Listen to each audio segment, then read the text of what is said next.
on stage where they belong. Patrick Duffy of Dallas fame and Linda Purl, who you might remember from Happy Days.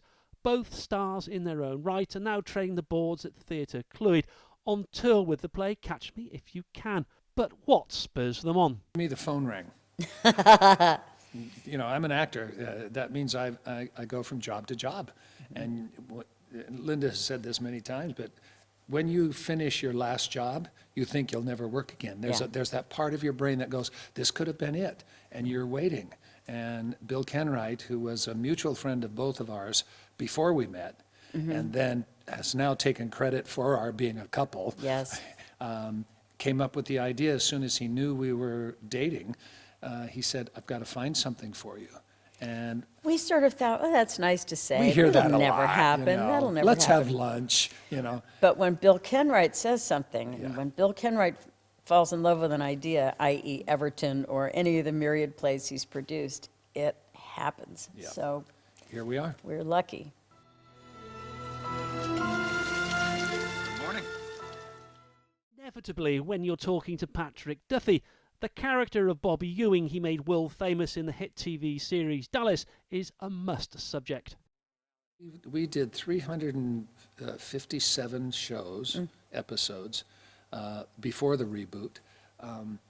The favorite thing for me was going to work every day, pulling onto the set, drop my bag, which was this bag, drop my bag in my dressing room, go to Larry's dressing room, we'd open a bottle of champagne at 6 in the morning, Oof. and we'd have a toast, You lived the life.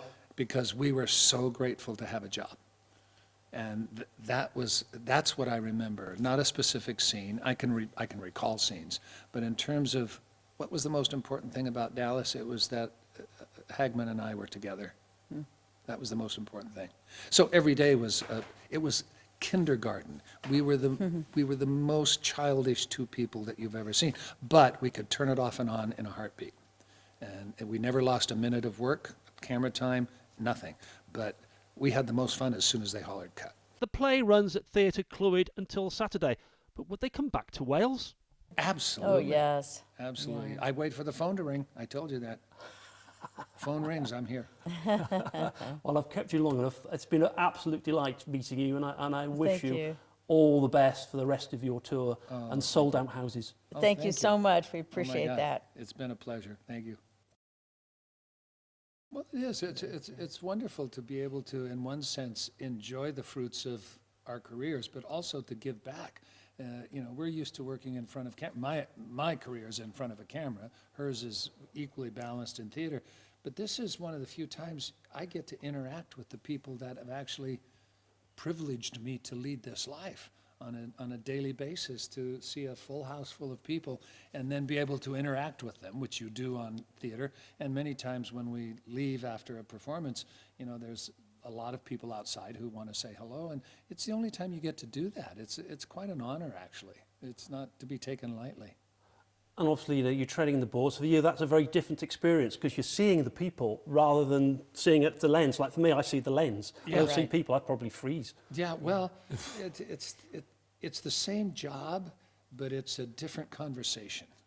You know, it really is a conversation. On a sound stage in front of a camera, you get as many takes as you want, you know, to get it right, to give nuance, to do this, to correct a mistake. 2 nights ago, we had a malfunction of a prop. That was a necessary prop that everything hinged on, and it didn't work. And I was on stage with it. She was in that door ready to come in, and it wasn't going to function. So I picked it up. I'm not even supposed to know it's there. I walk to the kitchen door, and she comes out, and I go, I'm going to go make a drink. I didn't know what to say, and left her out here all by herself. So what were you perambulated. thinking? Yeah. Well, I knew there was a certain sense of alarm in Patrick's eye. And actually, before I came on, I'd heard this unusual scattering of running of feet backstage, and my cue light didn't come on. I thought, I guess something's wrong with the cue light. And I come on to Patrick's sort of bug eyes of, I'm just going to go get a drink with a certain sense of urgency. So I came around, I plumped the pillows, I had a drink or two, I fixed the box here, and then still, you know, running of feet backstage, there was nothing to be done. So I heard this sort of thing come out of my mouth and said, ladies and gentlemen, every once in a while in live theater, things go wrong, and this is what's happened now. We will return to the action of the play shortly. And so suddenly, I mean, you are all in it together, but when you break that sort of ethereal membrane of the fourth wall, another reality set in, and now we were really in it all together. Then very short order, Patrick came back with the repaired prop, set it down, and then we just did this, I guess, sort of a Charlie Chaplin routine. We just went backwards, all the props were placed back. Went back to the last thing I said at the door before the mix-up, and we we went launched forward in. again. And it was great. It was fun. It was fun. It was The fun. thing is, it's just as well to get on. Yeah, just go You on. get on. Not actors do. Actors, you know, Pretend get you on. didn't see that. Shh, shh, shh. And then we started We again. have seen just that get on with it spirit Oh my in God. steroids with this extraordinary company. I mean, there's also this weave and bonding, sort of super glue bonding that happens with an ensemble cast, which we are. But we've been hit by COVID and bad weather and Sets not showing up. Yeah. Linda and I had to do 2 nights of love letters because the cast and the crew couldn't get from London to Belfast because of a storm. storm. We were the only 2 that made it out before the storm shut the airport down. and Johnny, our dresser. Yeah, and so they said, well, the house is sold. What do we do? And Linda's a brilliant singer. And we thought first she could do her club act. You know, I could juggle, maybe. And finally they hit on, let's do love letters. So literally within a couple of hours, they got us a script. They put 2 chairs and 2 desks out there, and we did love letters to the house. That's quite extraordinary. Yeah. And with COVID, we were, of course, we've all been jabbed, we were all being careful, but things happen, as we know. So in the course of 3 weeks rehearsal, 6 out of 7 cast members came down with it, as did our director. So we were actually only in the room for 1 week together. But the great British carry-on spirit was like water. It just kept finding its way, 2 steps up, half a step back, but we just kept going forward. And by God, we opened. And so our last day, our opening night was the first day we were in the clear of COVID when Patrick and I came down with it, just the timing of such. So we traveled to Windsor, we did our tech rehearsal, dress rehearsal, and opened on the same day. On the same day. And it was so Amazing. exciting and so beautifully supported by the company. And it did feel like being shot out of a cannon. I will say, it's not necessarily an experience we need to repeat in life, but to feel that driving force, as I say, of that English carry-on spirit is one of the many privileges of doing this. Yeah. What attracted you to the play? Because they say it's got more twists and turns than a corkscrew. For me, Is the that phone, what it was? to me, the phone rang. You know, I'm an actor. That means I go from job to job. And Linda has said this many times, but when you finish your last job, you think you'll never work again. There's that part of your brain that goes, this could have been it, and you're waiting. And Bill Kenwright, who was a mutual friend of both of ours before we met, and then has now taken credit for our being a couple, Yes. came up with the idea as soon as he knew we were dating. He said, I've got to find something for you. And We sort of thought, oh, that's nice to say. we hear It'll that a never lot, happen. you know. That'll never Let's happen. have lunch, you know. But when Bill Kenwright says something, and when Bill Kenwright falls in love with an idea, i.e. Everton or any of the myriad plays he's produced, it happens. Yeah. So Here we are. we're lucky. But it's a love story, isn't it? It could be you could make a film Between about us how you and met. Bill? You could. How you met. You could, you know, That too. You could do, couldn't you? Meeting on Zoo. I mean, that was that must have been yeah, weird. Star-crossed lovers, but without the tragedy. Yeah. You know, we had the opportunity of actually working together in 1976. She was starring in a television show, and I had just come off of one. And they were redoing hers and needed a male lead for her husband. And it was offered, but also Dallas was offered. And not because I knew Dallas would be better, but it was 5 episodes as a miniseries as opposed to 1 episode to see if I would measure up to Miss Purl. Hardly. And so I took the 5 episodes, and our paths never crossed at that moment. So here we are, you know, almost 50 years later. We got reacquainted we bumped into each other and then. At events, At event. And, that kind of thing. Yeah. But A couple of years ago we bumped, Yeah. 2.5 years ago, But whatever we were it never was. There must have interested been in that each other. moment though when you thought, oh, all right. That There moment, was, it happened very eventually though. yeah. Right? Well, it happened My left shoulder wooed her, actually. we have a story. I own a bar in LA, so Yeah. I invited her to the bar. We had met at a celebrity signing thing, and I invited her to the bar, literally because I knew how famous she was, and that I thought if she came, she would bring friends, Famous and then I would have, more people come to the bar. So when we were at the bar, that's when we texted Bill Kenwright. We said, "Oh, you know Bill? I know Bill," and we did a picture and sent it to him. But then she invited me Desperate to sell tickets. to her cabaret act. About a month later in Yeah. LA. Patrick was living in Oregon. I was living in New York. We just happened to be in LA at the same few days. I mean, Yeah. even that. And the thing that shows you who we are is her show started at 8 o'clock. And I'm usually in bed by 9 o'clock. I thought, I'm not going to a cabaret show and thing. But I'd already said I would, and I already bought the ticket. I thought, oh, if I don't show, Thank you, I'll honey. never be able to, So I showed up. We met before the show. She always comes out in the audience and says hello to people first. At a concert, not At a at a concert, play. yeah. And so that was really the time when I looked at her differently. And I just thought, this is formidable, and I wasn't looking for a relationship, but it found me. And then, but then right after that show, we never saw each other again. I did a film, she went 6 back to New months? York, and COVID hit. So, We texted a little bit, and then we did this, have you heard of this thing, Boom, Vroom, what is Zoom? Okay, Zoom. we ended up Zooming, but because of the pandemic, suddenly we had nothing but time in isolation at our respective homes. And so we started Zooming, and that evolved pretty quickly, actually, Yeah. to nightly Zooms of 2 and 3 hours. 2 and 3 hours It's a night, ridiculous. 7 days a week for over 2 months.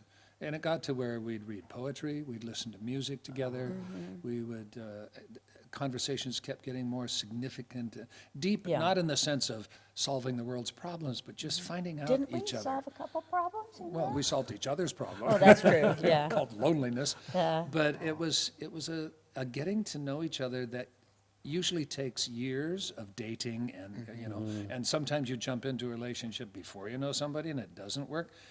We knew the depths of Yeah. each other's, I don't know the word, significance in terms And you of. knew you both knew. I mean, you could have hated each other, couldn't you? Really? Well, there was that risk. the moment know- was when we actually decided to get together. Yeah.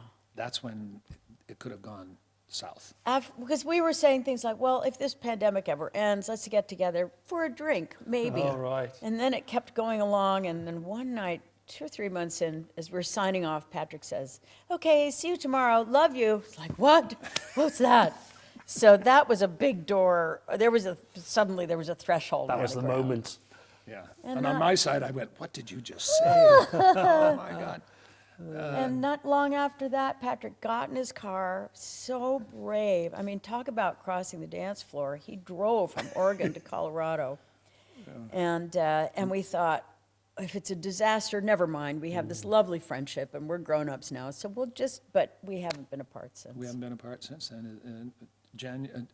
June 14th, 24th. 24th. See, there we go. And you're working hard. How many shows are you doing and where are you going? Because it seems quite grueling. It's 6-month tour. It was a lot. And 8 shows a 8 shows a week. week, 22 different venues, I think. And That's we hard do, stuff. That's we hard do, going. We do 6 days, and we get a day off. That's not really a day off because we have to pack up, load the car, drive to the new city, find our new digs, unpack, and the next morning go to work. It's not glamorous then, is it? It's not. It Well, has its is own it? glamour, Yes. actually. I was just gonna say. It's hysterical. We laugh a lot along the way. And also being able to go to all of these disparate theaters. I mean, we're going north to go west, to go south, to go north again, that sort of higgledy-piggledy thing. And each audience has its own temperament, has its own feel. So it's a kind of lens for us into the fabric of England in a sense. What are Welsh audiences like? You went through, what was it? Now, Windsor was very, you. Proper. I thought they were very proper. Windsor was proper, I think, because they were close to the Queen. Yeah. It's right across the street, and the flag was up, so we knew she was listening. And then we went from there to Belfast. Was boisterous. Yeah, they were raucous. Then we went from there to Cardiff. Cardiff was, they were great listeners, very serious. They weren't the crowd that was most willing to laugh. However, they were very responsive. Right. So they were fiercely attentive, I would And say. then Blackpool, Blackpool, raucous.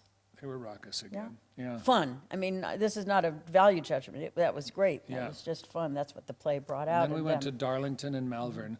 Malvern we just came from, and it was lovely. Oh, yes. The audience there, well, the audiences tend to be not professional audiences, but perennial audiences. Savvy. The people in this theater come to this theater for almost every production. In other words, this community supports this theater by attending. So they're serious in their desire to enjoy whatever it is that's presented, and we feel that, you know. So one could be a heavy drama, and then we come in with this sort of half comedy drama, and they're with us. They're You're not right getting there. tired of it then? You're still there, you still love it. You still love, you know, you've lived your life in the spotlight, both of you. Yeah. You're not getting tired of it at all? No, look at, you're here. There's a camera over there, and you know, and that's why we both, you know, live in this bubble of gratitude for our careers. You know, people often ask, "Well, aren't you tired of being recognized from Happy Days or Absolutely not. No, Absolutely not. it's remarkable. Yeah, we wouldn't be here. I know I wouldn't be here if it weren't for, you know, I'm sure half the audience comes to see Bobby in a play, Yeah, I mean, we ought to talk about and that's about okay. More than half. Dallas. Do you get fed up of talking about Dallas? Because Never everybody once. must talk, because it was just that. I mean, Happy Days was the same, wasn't it? It was like in the 80s, you know, it was... And It was, but I didn't have the recognizable character that Patrick experienced. I mean, our careers have similar in some ways, but very, very different too. But every time we leave the stage door and there are people there, there are literally equal number of Happy Days pictures and Dallas pictures. So those people are bona fide fans. That scene, you know, the shower scene, which Yes. you must be tired of talking about. I mean, where you basically came back from the dead after being... Not many being people in the history of man How have long done did that. you spend in the shower then? I've heard stories about that. Well, I did a full 8-hour day shooting a commercial, and it was all in the shower. So, you know, we pumped a lot of water over me. Of course, I was fresh out of Man from Atlanta, so I'm used to being wet. But we did that so that the world would not know how I was coming back. They all knew I was returning to the show. But if we would have shot it on the soundstage that Dallas worked, then there would have been a spy, the word would have gotten out, et cetera. So we literally hired a production company that shoots commercials. Nobody from the Dallas organization was there except the executive producer. And we did a full-on Irish Spring soap commercial just to get the door open, me turn and say good morning. That was it. And we had it on take 2, but I had to do another 7 hours so that the crew wouldn't go, that's the weirdest commercial. You were very clean at the end then. Very Or clean, hypothermic, I should say. I looked like a 96-year-old person, though. I was as wrinkled as an old peach. But yeah, it was, but it accomplished everything that I wanted to accomplish at that point in my career. They brought you back because the thing was going down, wasn't it? Yeah. And I had left in order to resurrect a sense of a singularity in my career, you know, outside of an ensemble cast. And it elevated me up there with the best friend I've ever had in my life, Hagman. So it was Dallas and Larry and Patrick and Linda. Yeah. But it took me out of the thing and up shoulder to shoulder with my best friend for 5 years. Then right from there into another 7 years on another show. So I'm forever grateful for that But show. you were best friends, weren't you? That's what they say. The way you worked together, you loved each other. I mean, that's what made it so great. I loved him. Yeah, I have a sister, but he is my brother. You know, and I have obviously a real sister. But Hagman was my best friend from the moment I shook his hand when I met him. And that was the show. I mean, it redefined in America television, didn't it, in many ways? Because it went from the one-off shows Right. to, I mean, soap is not really, but the extended drama of Yeah. it that absolutely it took everybody in, because I remember in this country, it was, who shot JR? It was, we still say it. Yeah. Of course, and a lot of people, that's the catchphrase when I'm on the street. They'll go, hey, who shot JR? And I go, absolutely. You get fed up a lot. Absolutely, who shot JR? And that was Terry Wogan who really set the world on fire here for us. and literally launched it in Europe by virtue of England being such a fan base for the show. So thank you very much. Was there a favourite scene, a favourite part of that whole thing for you with Dallas? Not specifically. You know, we did 357 shows, episodes, before the reboot. The favorite thing for me was going to work every day, pulling onto the set, drop my bag, which was this bag, drop my bag in my dressing room, go to Larry's dressing room, we'd open a bottle of champagne at 6 in the morning, and we'd have a toast. You lived the life. Because we were so grateful to have a job. And that's what I remember, not a specific scene. I can recall scenes, but in terms of what was the most important thing about Dallas, it was that Hagman and I were together. That was the most important thing. So every day was it was kindergarten. We were the most childish two people that you've ever seen, but we could turn it off and on in a heartbeat, and we never lost a minute of work, camera time, nothing. But we had the most fun as soon as they hollered cut. Because I always imagine that, like we have Coronation Street, Emmerdale, things like that. The amount of work that goes into what you did, remembering your lines, getting it right, because people haven't got time to waste, do they? No, That's no, right. they don't. And there are 40 to 60 people, depending on you getting your line right. You know, and you add up what that costs just in hourly wages. You're responsible for a big machine going forward, and we took that very seriously on our show. And Larry and I directed a lot of. I directed 50 of them, 60 of them, and never went over budget. Always wrapped early because we knew that was our job. Did you leave the character on the set? Did you take him home? Well, people have asked me, and I have to say that the character of Bobby is probably 50-50. 50 who I really am, and he was richer, obviously, but a lot of that character trait was traits that I either had or aspired to, so it wasn't like I had to then readjust to go to work. Hagman, however, is an impish child in real life, and then had to jump into that character, which he loved. But he had the transition. I didn't have that transition. Did you watch Happy Days? I did watch Happy Days, but I don't remember her on Happy Days. You know, and That but I goes wasn't a around. regular viewer. No. I wasn't a regular viewer of Happy Days, but I actually went to Los Angeles, not on the same plane, but at the same time as Henry Winkler, and we had the same agent. So we would go to auditions together because he had done a commercial in New York and actually had some money, and I had nothing, so he would drive us to different auditions. Amazing. But Happy Days was the same thing. It had that grip on people, my generation. It You know, did. the Fonz and all the characters, you tuned in.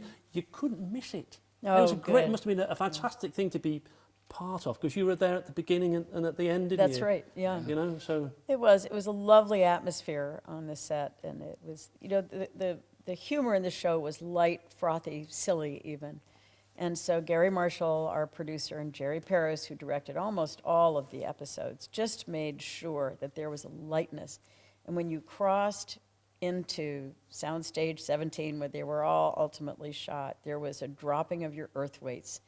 And people, you know, I mean, being together for that many years, people went through big things together. They went through marriages and divorce and familial deaths and tragedies and, you know. So, but all of that conversation that leads to necessary, but the deeper conversation, that was just left outside. In that bubble of Happy Days was just light, fun, childish. but he was cool. I mean, he was cool. Was he as cool as, you know, hey. We all used to do the hey. Yeah. Right. Henry was, well, I'll try to truncate this story, but there was a wonderful organization called Make-A-Wish, which grants terminal children a final, and this one young man, 11 years old, I think, terminal child, and his wish was to meet the Fonz. And so he was gifted through the organization a trip with his father to the set of Happy Days. And so we had the chance to visit with this child, and we all, in between rehearsal and shooting and stuff, we were in our civilian clothes. And Henry came out dressed as the Fonz, and we thought, well, that's kind of silly, that's a little pompous, and he came out. But what Henry profoundly understood that we didn't is that that child didn't want to meet Henry. He wanted to meet the fawns. And as the fawns, he could say things to that child that if you tried, any one of us tried to say, you just burst into tears, like, be tough, buddy, or whatever it was. He could sort of give these life encouragements in Fonzie's language. And anyway, so Henry was respected the fawns, respected the journey, and is like Patrick, so deeply grateful for the fans and for the success of that show. And the other thing, which you truncated it maybe too much, is the father and the child were gifted the trip to Los Angeles to meet the fawns. Henry picked up the tab for the entire family to be flown out. And the whole weekend. A nice man. Yeah. A nice man. So that's who he is. So how many, you're here, how long have you got to go? How many more destinations have you got before you can sort of lie down and rest? We're almost halfway. We've done 57, 56, something like that. Something We have like that. 144 altogether. 144 episodes. Listen to me, I'm still doing television. 144 shows to do, and we're in the high 50s now. It's hard work. I've almost memorized it now. It's never the same twice. No, it isn't. It just isn't. The audiences, we're a little bit different. We find new levels, and all of the characters are interesting, so they just sort of keep revealing themselves to us. Every once in a while, you get just this brain vacuum. That you've done this so many times, and sometimes you think, didn't I just say that? I didn't say it. Especially and everybody's on looking two-show at you days. like, what are you doing? And everybody just rallies. It's like a school of fish. They just go wherever the moment. That's working as a proper team. And the final question, really, I asked you earlier, but this is your first time in Wales, and what do you make of it? First time in Wales. Well, I'm a student of history, and when we go to a place, if I run out of books, I go into the local bookstore, but I buy books about the area. So when we were in Cardiff, I bought books about the iron industry and the coal industry. And I just finished both of those books, which gives you an absolute baseline understanding of the culture, not just, oh, this happened on that date, that happened. These were the lives of the coal miners in Wales from the very beginning of the discovery of serviceable coal. And so I'm thrilled whenever I go someplace. When we were in Malvern, I bought a book on Elgar because he lived there and wrote most of his most beautiful pieces while he was living where we were actually living, working, walking the streets. So that's how I deal with these things, and I'm loving every moment of it. And I don't know how much I retain, but I retain the emotional impact of what I learned. We come back to Wales, do you think? Absolutely. Oh, yes. Absolutely. I wait for the phone to ring. I told you that.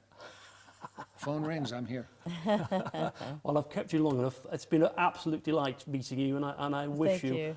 all the best for the rest of your tour and sold out houses. Thank you so much. We Oh my appreciate God. that. It's been a pleasure. Thank you. That's great. Now we've got to do